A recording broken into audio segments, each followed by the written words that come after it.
Very good morning.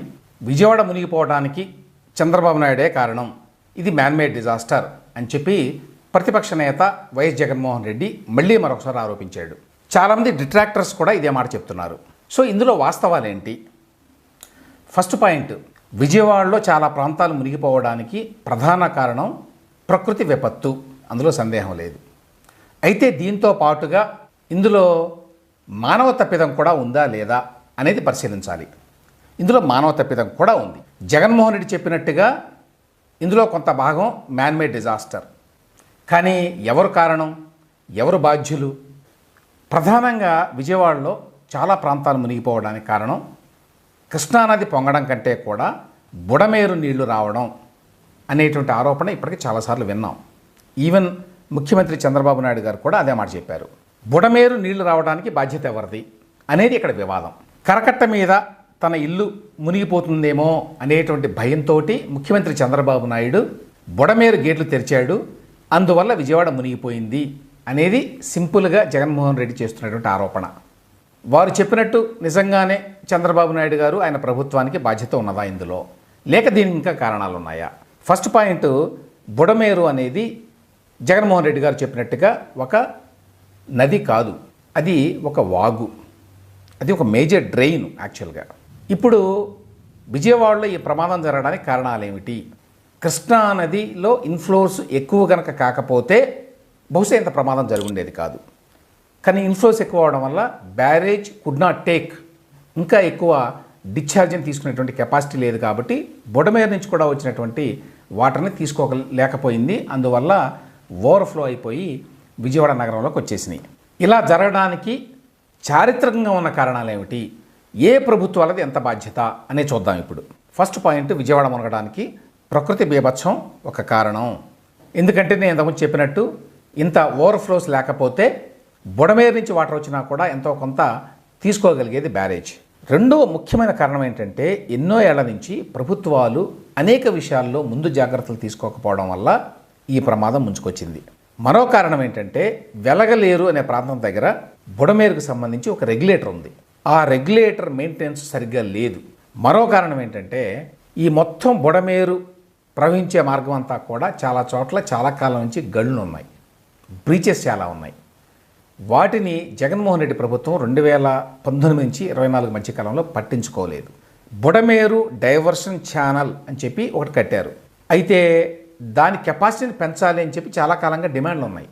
దాని కెపాసిటీని పెంచితే కొంతవరకు డైవర్ట్ చేయొచ్చు. 10,000 క్యూసెక్లు కెపాసిటీకి పెంచాలని చెప్పి గతంలో అనుకున్నారు, కానీ జరగలేదు. అదో కారణం.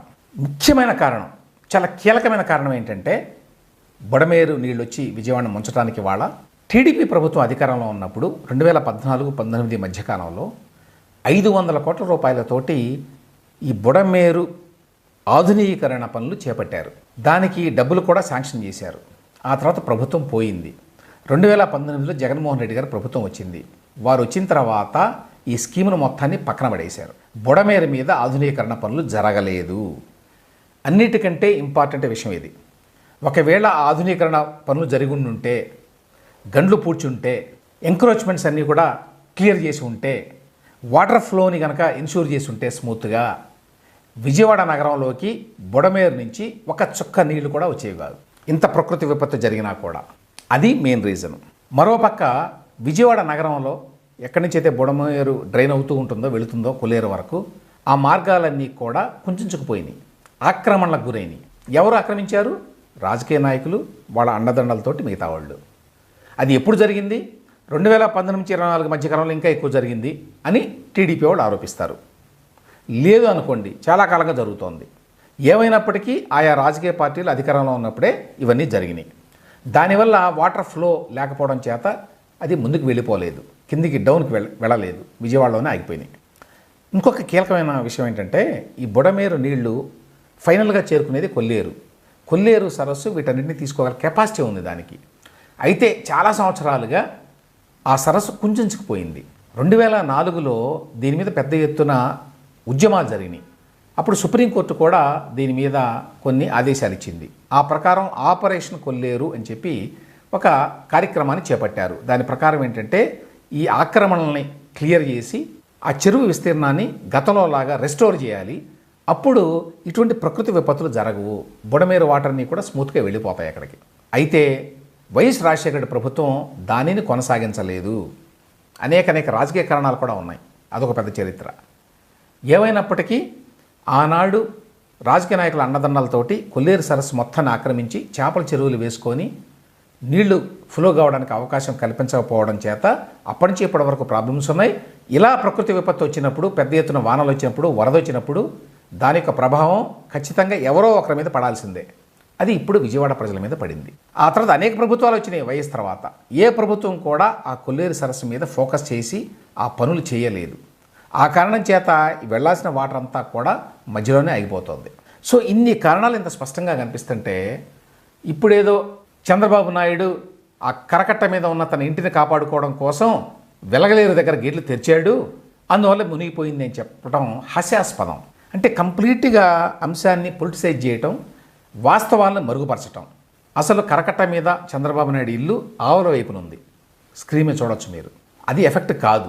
ఒకవేళ ఎఫెక్ట్ అయింది, ఆ మాట చంద్రబాబు నాయుడే చెప్పాడు. ఎఫెక్ట్ అయితే ఏంటి, మునిగిపోతే ఏంటి, అది నా సొంత ఇల్లు కూడా కాదు, అద్దె ఇల్లు. లేదు సొంత ఇల్లే అయితే ఏమిటి, ఇన్ని వందల వేల లక్షలాది మంది ఇళ్ళు మునిగిపోతే ఆ ఒక ఇల్లు మునిగిపోతే కొంపలు మునుగుతాయా? దానికోసం అని చెప్పి విజయవాడ మొత్తాన్ని ముంచేస్తాడా చంద్రబాబు లాంటి నాయకుడు? ఇంకొక పాయింట్, ఇక్కడ సాక్షి వాళ్ళు పెద్ద ఎత్తున వాళ్ళు రాసింది ఏంటంటే, ఆంధ్రజ్యోతి రాధాకృష్ణకి ఈ ఇంతకుముందు నేను చెప్పినటువంటి బుడమేరు డైవర్షన్ ఛానల్ మీదుగా అక్కడ ఒక చిన్న ప్రాజెక్ట్ ఉన్నది, అది అడ్డం వచ్చింది, దానివల్లనే ఈ ప్రమాదం జరిగింది అనేది. అక్కడ వేమగిరి పవర్ ప్రాజెక్ట్ అని చెప్పి చాలా చిన్న ప్రాజెక్టు, 5 మెగావాట్లు అనుకుంటాను, గ్యాస్ పవర్ అనుకుంటాను. అది ఇప్పుడు బహుశా నడవట్లేదు. అది ఎప్పుడో మరి ఆంధ్రజ్యోతి ఎండి రాధాకృష్ణ గారికి 98లోనూ ఆ టైంలో ఇచ్చారు ఇవన్నీ కూడా.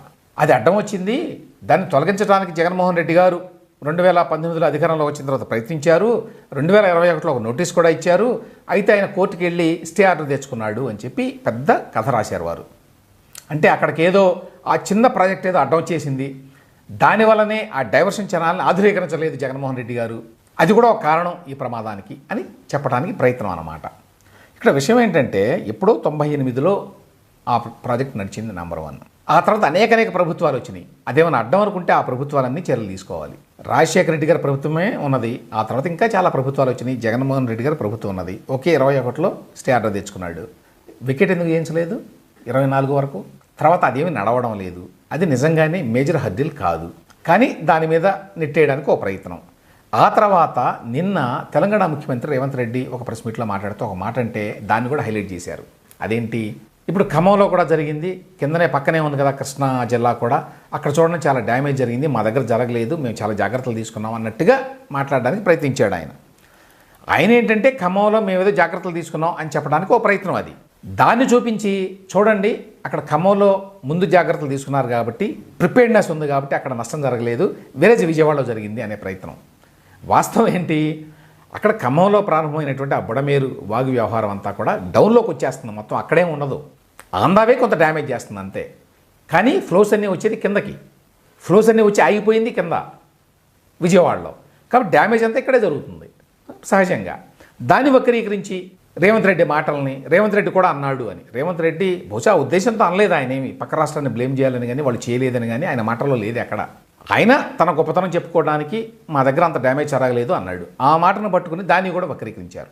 సో మొత్తంగా ఏమిటంటే, ఈ బుడమేరు అనేటువంటి ఒక రెడ్ హెరింగ్ని తీసుకొచ్చి ఈ బుడమేరు వాగు వల్ల మునిగింది అనేది అందరికీ తెలుసు, కానీ దానికి కారణం చంద్రబాబు నాయుడు అని చెప్పి చంద్రబాబు నాయుడు నెత్తిన ఈ మొత్తం ట్రాజడీని వేయడానికి ప్రయత్నించడం చాలా అసమంజసం. అది నిజంగా ఏం చేయాలి, బుడమేరు డైవర్షన్ ఛానల్ ఆధునీకరించాలి, మొత్తం బుడమేరు వాగు డ్రైన్ అవుతున్నటువంటి ఆ మొత్తం ప్రాంతాన్ని కూడా ఆధునీకరించాలి. గతంలో ఏదైతే 500 కోట్లతోటి తెలుగుదేశం ప్రభుత్వం ఉన్నప్పుడు చేపట్టారో వాటిని పూర్తి చేయాలి. వెలగలేరు ఆ రెగ్యులేటర్ని కూడా ఆధునీకరించాలి. ఈ పనులన్నీ చేస్తే, వీటితో పాటు కొల్లేరుని కనుక ఎక్స్పాండ్ చేస్తే, రెస్టోర్ చేస్తే, గతంలో ఎట్లా ఉందో అట్లా మార్గమధ్యంలో ఉన్నటువంటి ఆక్రమణను తొలగిస్తే, అప్పుడు పెద్ద విపత్తు వచ్చినా కూడా నష్టం చాలా తక్కువ జరుగుతుంది. వాటి మీద ఫోకస్ చేయాల్సినటువంటి రాజకీయ పార్టీలు ఈ విధంగా కంప్లీట్గా పొలిటిసైజ్ చేసి ప్రజలను తప్పుదోవ పట్టిస్తున్నాయి.